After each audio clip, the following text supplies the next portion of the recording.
I just picked up a hitchhiker the other day, and he told me he's been without a car for 4 years, and he works up at Butte 66, and he lives in Gunnison, so he hitchhikes every day to get to work. So there's a lot of people in his shoes that can't afford car insurance anymore, can't afford gas, miss the bus because the bus transportation kind of sucks, and it's kind of a weird schedule. So a lot of people hitchhike. I think it is a form of transportation for a lot of people. Well, I hitchhike every day just because it's the cheapest way to get up to the mountain, and my car's broken, so it makes it a lot easier when you can't afford to fix your car or take the bus. Just ride up and get it for free, I guess. Well, I guess if I need to get somewhere and I'm broken down, that's a big reason. Sometimes, quite frankly, sometimes I'll hitchhike just because it's interesting, Sometimes I'll have a choice to get dropped off somewhere and get a ride, but instead I'll choose not to get a ride just so I can hitchhike, because it's kind of fun. Well, I don't have a car to start with. I don't know. I'm just trying to get back and forth in places. It's kind of fun. You meet a lot of cool people, get some cool stories along the way.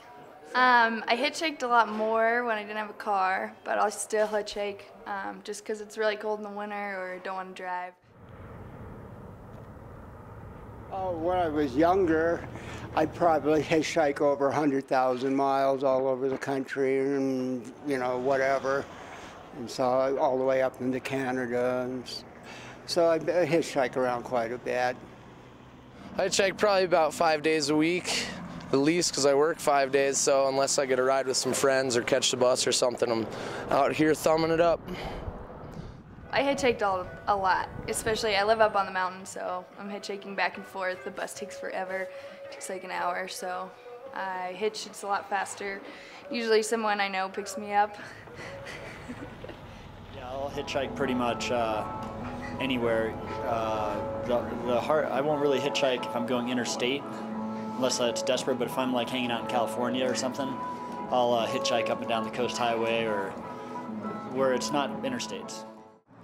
I don't know if I would hitchhike in other areas just because the only people that hitchhike, pick you up hitchhiking around here are people that have hitchhiked around here themselves, and they know that, you're all right. And so I don't know, it's more of a community thing where, I'll get picked up by same people a couple times kind of thing as opposed to just a whole bunch of random people.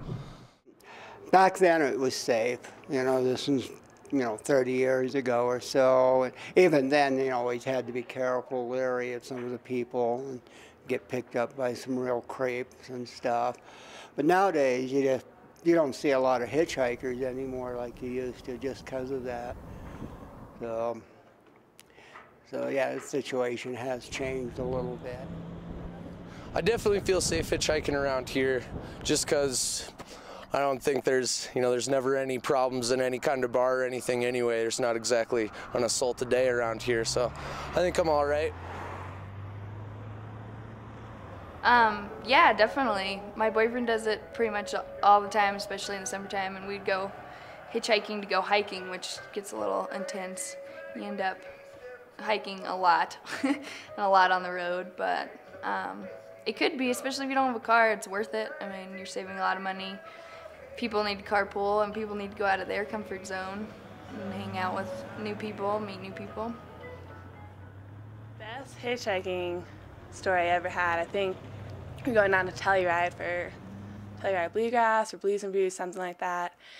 And we were probably an hour away from Telluride, and it was the middle of summer, and this chick picked us up, and she had this white pickup truck, sat in the back, and we had like bongo drums and a harmonica and a guitar, and she drove super slowly, and it was like the sun was shining the whole way into Telluride. We sat in the back. It was awesome. I've had some experiences where I pick somebody up and they haven't showered for a month and a half or so. So, if you're, I've been on a road trip to California before, and all of a sudden I'll, you get from Gunnison to, 10 miles down the road, you're like, oh shit, what did I do? This guy stinks, reeks of BO and booze and whatever. So I'll try to come up with a quick story to get him out of the car as quick as possible. I remember things like hitchhiking down from Oregon to LA with a couple of speed freaks popping amphetamines, doing 100 miles an hour down the freeway. That was interesting. And Hardly remember the trip, it was so quick. And then I had a little interesting one here in Crested Butte, trying to hitchhike to Almont. And it was October, it was raining and sleety and wet like you couldn't believe. And I'd been out there at the hitching post for like 2 hours. And a guy named Glenn Howe, who used to own Treasury Liquors, he was originally from Wales, picked me up and he goes, you know, I don't normally pick up hitchhikers, but I was afraid about reading about finding a body here in the next week's paper. It was pretty nice of him. Like, I'll even take a different route, you know, just to get him out of the car. But sometimes you just got to grin and bear it.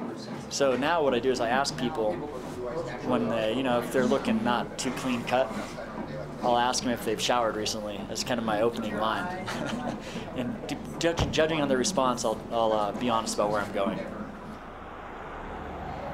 In Chile, we hitchhiked across this island, and we ended up getting picked up by this huge semi-truck for the salmon buoys. And so it took us to the beach and everything, and it was just, we were really high up, you could see both sides. It was really neat. But I mean, it's kind of all story, it's all a good story in its own. You meet so many new people. It's always fun hitchhiking, I always meet some new people, always interesting. Like the other day got picked up by one of the guys who started the mountain. That was pretty cool. He's got a whole history of the valley kind of thing. Some tourists pick me up sometimes and turn into the tour guide for him all the way down, trying to tell him what's going on. And other than that, you know, just your classic stoners looking for somebody to talk to on the way up. Always a good time though. I came to town in 2000, hitchhiked from Denver to Crested Butte to take care of a car that I'd crashed way back when. So I came to town, took care of the car, hitchhiked back to Denver, and I caught a ride with the owner of this restaurant, Tia Kali Tamale. And on the way, I heard he was selling it. So I asked him what it took to be on the top of the list. And he said, money talks, bullshit walks. So I came back to town 2 days later, gave him $5,000 cash to be at the top of the list. And a few weeks later, the financing came through, and because I hitchhiked out of town, I own this restaurant. Funny how that goes. So there you go, and I'm loving it. Awesome.